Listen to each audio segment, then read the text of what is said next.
मुकद्दस मरकस की मार्फत लिखी गई अंजील उसका 3रा बाब। और वो इबादत खाना में फिर दाखिल हुआ और वहां एक आदमी था जिसका हाथ सूखा हुआ था, और वो उसकी ताक में रहे कि अगर वो उसे सब्बत के दिन अच्छा करे तो उस पर इल्जाम लगाए। उसने उस आदमी से जिसका हाथ सूखा हुआ था कहा, बीच में खड़ा हो, और उनसे कहा, सब्बत के दिन नेकी करना रवा है या बदी करना, जान बचाना या कत्ल करना। वो चुप रह गए। उसने उनकी सख्त दिली के सबब से गमगीन होकर और चारों तरफ उन पर गुस्सा से नजर करके उस आदमी से कहा, अपना हाथ बढ़ा। उसने बढ़ा दिया और उसका हाथ दुरुस्त हो गया। फिर फरीसी फिलफौर बाहर जाकर हेरोदियों के साथ उसके बरखिलाफ मशवरा करने लगे कि उसे किस तरह हलाक करें।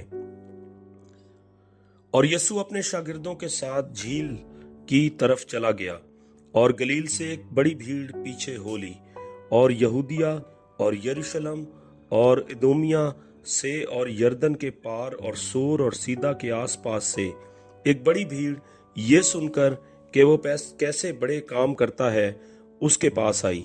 बस उसने अपने शागिर्दों से कहा, भीड़ की वजह से एक छोटी कश्ती मेरे लिए तैयार रहे ताकि वो मुझे दबा न डाले, क्योंकि उसने बहुत लोगों को अच्छा किया था।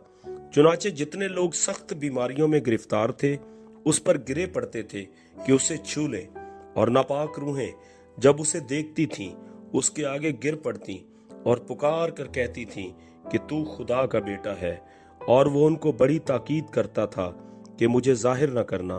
फिर वो पहाड़ पर चढ़ गया और जिनको वो आप चाहता था उनके पास बुलाया, और वो उसके पास चले आए, और उसने 12 को मुकर्रर किया ताकि उसके साथ रहें, और वो उनको भेजे कि मुनादी करें और बदरूहों को निकालने का इख्तियार रखें। वो ये हैं, शमौन जिसका नाम पतरस रखा, और जब्दी का बेटा याकूब, और याकूब का भाई यूहन्ना जिनका नाम बोअनर्गस यानी गरज के बेटे रखा, और इंद्रियास और फिलिप्पस और बरतुलमाई और मत्ती और तूमा और हल्फई का बेटा याकूब और तिद्दी और शमौन कनानी और यहूदा इस्करियोती जिसने उसे पकड़वा भी दिया। वो घर में आया और इतने लोग फिर जमा हो गए कि वो खाना भी ना खा सके। जब उसके अजीजों ने ये सुना तो उसे पकड़ने को निकले, क्योंकि कहते थे कि वो बेखुद है।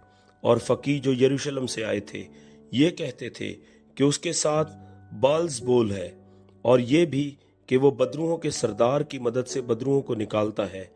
वो उनको पास बुलाकर उनसे तमसीलों में कहने लगा कि शैतान को शैतान किस तरह निकाल सकता है, और अगर किसी सल्तनत में फूट पड़ जाए तो वो सल्तनत कायम नहीं रह सकती, और अगर किसी घर में फूट पड़ जाए तो वो घर कायम न रह सकेगा, और अगर शैतान अपना ही मुखालिफ होकर अपने में फूट डाले तो वो कायम नहीं रह सकता, बल्कि उसका खात्मा हो जाएगा। लेकिन कोई आदमी किसी जोरावर के घर में घुसकर उसके असबाब को लूट नहीं सकता जब तक वो पहले उस जोरावर को ना बांध ले, तब उसका घर लूट लेगा।